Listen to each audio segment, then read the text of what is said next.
Hey guys, so today we are going to be talking about the verbs saber and conocer. Both of these verbs are going to mean to know. So just like we have ser and estar that both mean to be and have their own specific uses, saber and conocer both mean to know, but we're going to use them in different ways. So we cannot use these verbs interchangeably the same way we cannot use ser and estar interchangeably. So the first verb that we are going to talk about is going to be saber. Okay, so we need to know the forms because that's going to be our first step. So our forms for saber are going to be the following. So we have se, which is going to be our yo form. It is irregular because one, it doesn't follow our normal yo pattern for ER verbs, but also it has an accent on the E portion of the ending. So the yo form of the verb is going to be se, followed by sabes, sabe, sabemos, sabéis, and saben. Remember that only the yo form is the irregular form, which means that when we're talking about our vosotros form, we still have to put the E or the accent over the letter E so that we have that marked as our area of accentuation. So once again, it's yo sé, tú sabes, él, ella, usted sabe, nosotros sabemos, vosotros sabéis, and then ellos, ellas, ustedes saben. So one of the uses for saber is going to be to know a fact or to know data. Okay, so remember that saber, no matter what, means to know, but if you want to think about it as meaning to know a fact or to know data, that's going to be helpful for you. So an example here is sabemos que Rodolfo y Luisa son estudiantes. Okay, it's a fact. We have their IDs here, so we can see that they are in fact students. So it's information that we know that we have. It is a fact. Another example is sabes los días de la semana. This is a question for us, and it's just asking, do you know the days of the week? We know that this is a fact that we can either prove or disprove, right? Because if I ask you, do you know your days of the week? And you can only tell me lunes, martes, miércoles, and you maybe tell me them in the wrong order, then you definitely don't know, right, that fact or that data. Another one would be, yo sé el número de teléfono de Consuelo. Once again, this is a fact or data, right? You can think of the phone number as being the data that I know, and you can also think of this as being a fact, right? I can prove that I know Consuelo's telephone number by either telling you what it is, or I can disprove that by not being able to give you that information. So saber, remember we're going to use that for knowing a fact or knowing data. This next one is saber plus an infinitive, and that's going to mean, remember that an infinitive is a non-conjugated verb. And the way that this gets translated is to know how to blank. So in this case, to do something, because we know a verb is doing something. It's important, if you notice up at the top how it says to know how, and the how is underlined for us here. That is because when we put this in Spanish, we don't actually need to use the word how. It's just kind of inherently there. We don't need to put how in there the same way we do in English, okay? A really good giveaway for you, because you will have a Saber Conocer quiz, a really good giveaway for you is that conocer is never followed by an infinitive. So you're never going to say that you conocer another verb. Okay, it's always going to be saber followed by another verb, an infinitive. An example would be yo sé esquiar, right? I know how to ski. Another one, sabes cocinar? Do you know how to cook? Okay, and then we also have our image here, which is ellos saben bailar muy bien, right? That they know how to dance really well, is another really good example for us of saber with an infinitive. Okay. We also have los niños no saben nadar. Remember that that second verb for all of these is going to be in the infinitive form, and it does not get conjugated, right? Our saber is going to be the form that gets conjugated for us, okay? So we know that use number 1 is going to be to know a data or facts, okay? Saber plus infinitive is our use number 2. And then we can also use this when we know something from memory, okay, or de memoria. An example of that would be, Abuela Marta sabe el himno nacional mexicano, right? So this is that she knows the Mexican national anthem, right? So she can sing that by heart. She doesn't have to really think about it. So knowing something, if you want to think of it, our expression in English is knowing something by heart, okay? That's going to be another use of saber for you. This is going to be something that will help you if you ever have to determine whether to use saber or conocer, okay? The vast majority of the time, if you use a question word or an interrogative, so donde, qué, cuál, cómo, cuándo, cuánto, right? All of those are examples of interrogatives in Spanish. If you have those in your question, that means you're asking for information or you're asking for some kind of data. You can even think of it as being something it's asking for a fact, maybe. So if you see those question words, the vast majority of the time you're going to be using saber. Okay, some examples for you. We have ¿Sabes dónde está la calle Peachtree? Right, so do you know where Peachtree Street is? You can think of that as I'm asking you for the information and you're going to either prove to me that you know where it's at or you're going to show me that you definitely don't. Next one, ¿Sabes de qué hablamos ayer en la clase? So do you know what we talked about in class yesterday? Once again, this is something that you're going to be able, information that I'm asking from you and something that you're going to be able to show me is a fact that you know or a fact that maybe you don't know because you were absent as well. Last one is, ¿Sabes cuándo tenemos el próximo examen? Do you know when we have the next exam? Once again, I'm asking for information. You either have that information that I need or you don't. But it's information that you can prove to me or back up by data, either showing me it in your agenda or showing me that, hey, maybe you don't know either. Okay, so for saber, remember, it's going to be knowing facts or data, information, the use of saber plus an infinitive, and then knowing something by heart is our expression in English, or knowing something by memory. And then last but not least, if you have an interrogative in the question, it is most likely saber.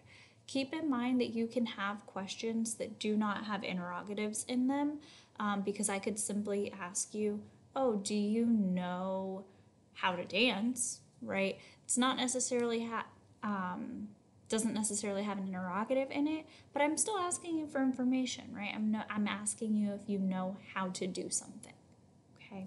So just keep that in mind. Moving on to conocer, remember that once again, conocer does mean to know, okay? So it has the exact same meaning, but we have to worry about its forms now, okay? So as far as its conjugations, you'll notice that the yo form is left off, which means that our yo form is irregular once again, okay? So for conocer, the yo form is conozco, and we have a Z in there. Remember that the Z in Spanish does not make that buzzing noise that it does in English. It sounds just like an S. So it's conozco. So our yo form, yo conozco, tú conoces, él, ella, usted conoce, nosotros conocemos, vosotros conocéis, and then ellos, ellas, ustedes conocen. Once again, the rest of the forms for the verb conocer are all going to be regular. They will follow our regular ER pattern with our accent on the E in the vosotros form. We just have an irregular form here on the yo form, okay? On the same token, conocer sets itself up to be a pattern for some of your other verbs from your vocab list. So this next slide is just going to be over those verbs. They don't have anything to do with knowing, to know in Spanish, but they are important, so you'll just need to jot these down as well. So the other verbs like conocer are going to be irregular only in the yo form, okay?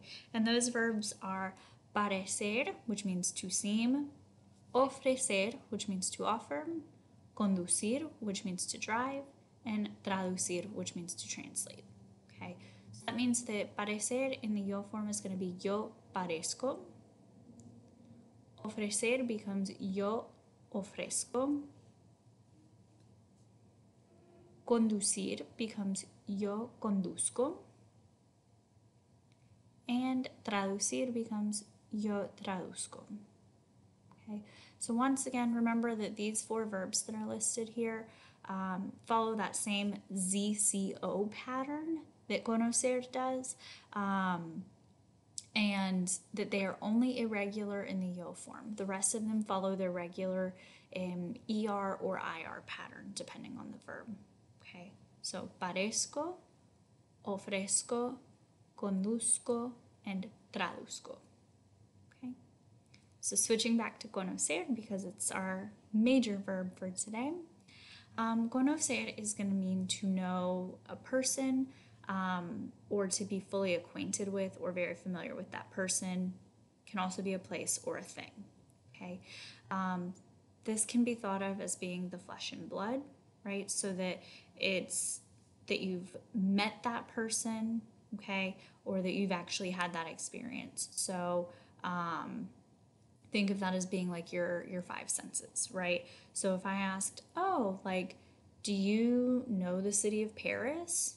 Okay, if I'm asking it to you with conocer, I'm asking if you've actually been to the city of Paris and you've walked those streets, you've, I don't know, had a nice French baguette, but you've actually been there and you can say, yeah, I went there last summer, I went there 5 years ago, whatever, okay?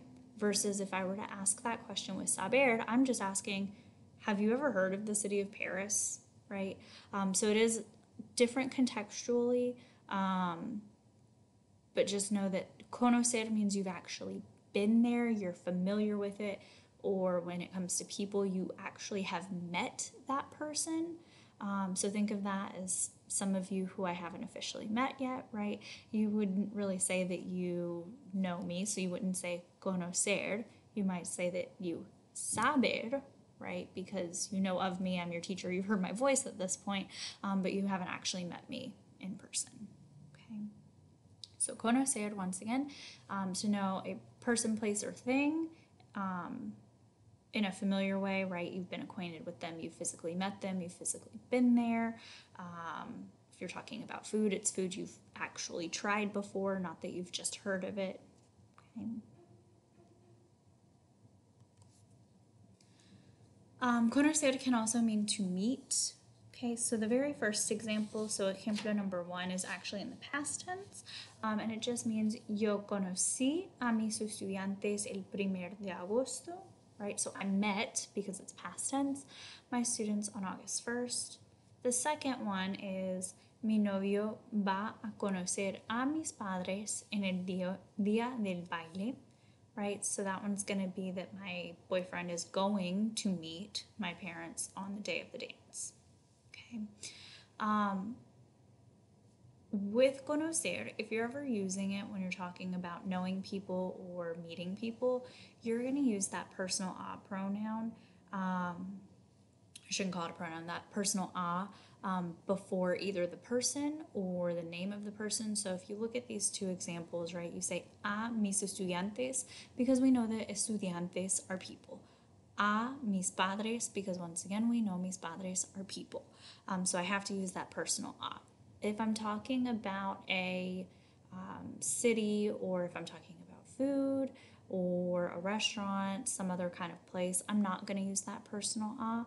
It is only used because I'm talking about people. So a, and then it's because I'm talking about a person.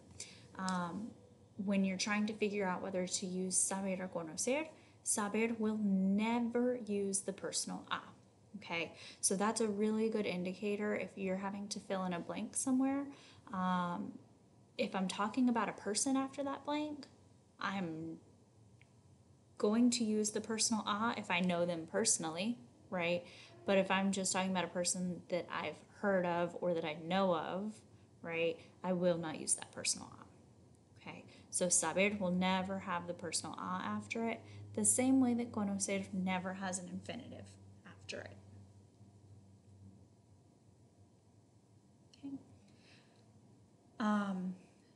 This just goes into more information for you about that personal a. So once again, if it's talking about a person, if it's talking about a pet even, you're going to use that personal a. If you're talking about a place, like this example here, conoces La Habana, it's a place, it's not a person. Okay, so I don't need that personal a. But over here, conoces a Celia Cruz, so do you know Celia Cruz? Then of course I have to use that personal a. This is a good way. So with SARE and STAR, we had doctor and we had place. Okay, so these are your two acronyms to help you with Saber and with Conocer. So for Saber, you have IFI, which is just going to be information, facts, infinitives. And then for Conocer, you have AKA, which is just going to be for personal a or personal a, right? Personal a, knowing a person, place, or thing, and then acquainted with. Okay, so IFI and AKA. Okay, so saber, information, facts, infinitives. And then conocer is going to be your personal knowing a person, place, or thing, or being acquainted with.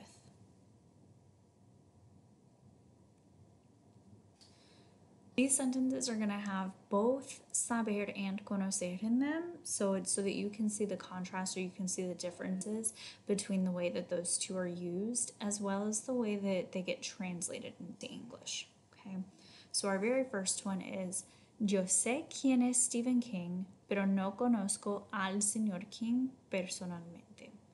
So that's just saying the first part using saber is saying that I know who Stephen King is, right? So I've never met him, or at least so far I haven't met him. I know who he is. My second part of the sentence using conocer, but I don't know Mr. King personally. Okay, so that would be like saying that, oh yeah, I know who Dr. Melinda is, our principal, but maybe I don't know her personally. Okay, I haven't met her yet. Another example, sabemos dónde está Tegucigalpa, pero no conocemos la ciudad. Right? So we know where Tegucigalpa is, but we don't know the city, right? Or we aren't familiar with the city.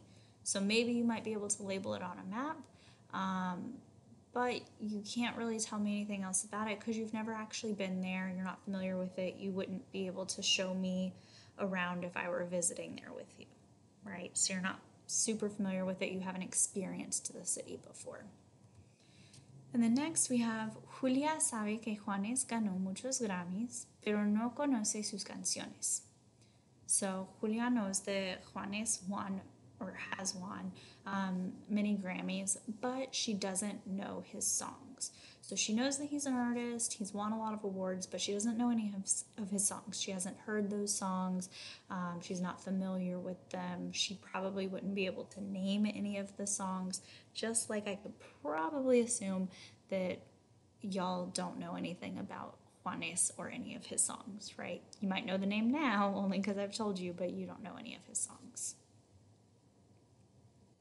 So take a moment to go ahead and pause the video and go through these practice questions. When we come back, we will go over the answers.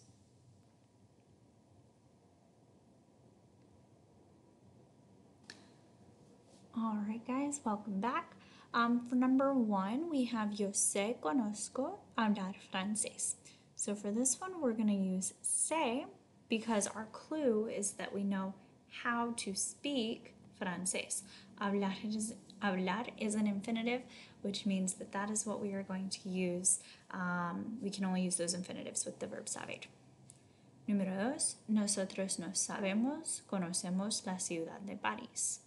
Okay, for this one, we would use conocemos because we know that all of us know where the city of Paris is. We've heard of it before, right? But according to the sentence, we don't all know or we aren't all familiar. So no conocemos la ciudad de París. Número 3.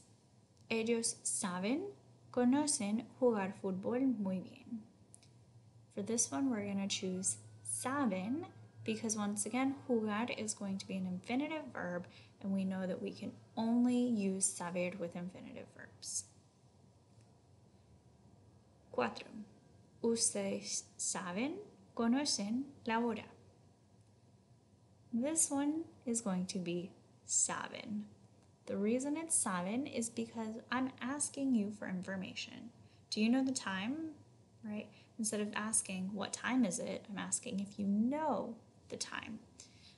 So I'm asking you for some kind of information. Notice that for this question, I did not have an interrogative. I'm just asking for information. So it won't always have an interrogative, okay? But as a general rule, if it has an interrogative in it, it will be saber. Number 5, número 5. ¿Sabes? ¿Conoces a mi prima Isela? This one once again is a question, but we are going to be using conoces because that personal here. Okay, so this personal that we have here is what tells us that we are using conocer, right? I'm asking if you know personally or if you have met my cousin Isela. Okay, so I'm not asking for information, I'm asking whether you've personally met her. And we know that I'm asking that because of this personal pronoun.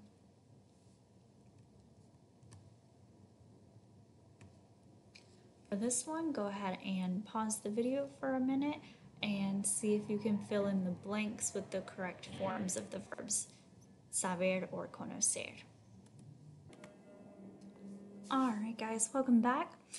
So for our first sentence on this slide, we have mis estudiantes blank todos los verbos. This one is going to be saben. The reason why is because this is information that my students know according to this sentence, right? Is that they know all of the verbs. So it's information that they have or data. I could even argue that it's something that they know by memory or that they know by heart. Number 2, yo no blank esquiar. This one is going to be say. Remember that say is spelled S-E with an accent on that E. And then we know that it's saber or that it's say because the part that is directly following that blank is an infinitive verb, and we know that infinitive verbs can only be used following saber. Number 3, nosotros no blank nosotros no blank cocinar muy bien. Okay, this one is going to be sabemos, once again because cocinar is an infinitive verb, and we know saber can only be followed by an infinitive verb, conocer cannot. Número 4, tú vas a blank a jugar hoy. In our blank, we should have conocer. This one will not be conjugated because notice that the vas is already conjugated for us. So it's just going to be conocer here in this blank. And we know that it's conocer because we have our personal a directly following that blank. Okay, because I'm asking, are you going to meet Julia today? Okay, so conocer a Julia hoy. And then number 5, usted conoce Nueva York. Okay, this one is going to be usted conoce Nueva York. Once again, I'm asking if you're familiar or acquainted with New York, not that you know where New York is or if you've ever heard of the city of New York, right? I'm asking if you are familiar with New York. Okay? If you guys have any questions, feel free to email me because that is it. Have a great day.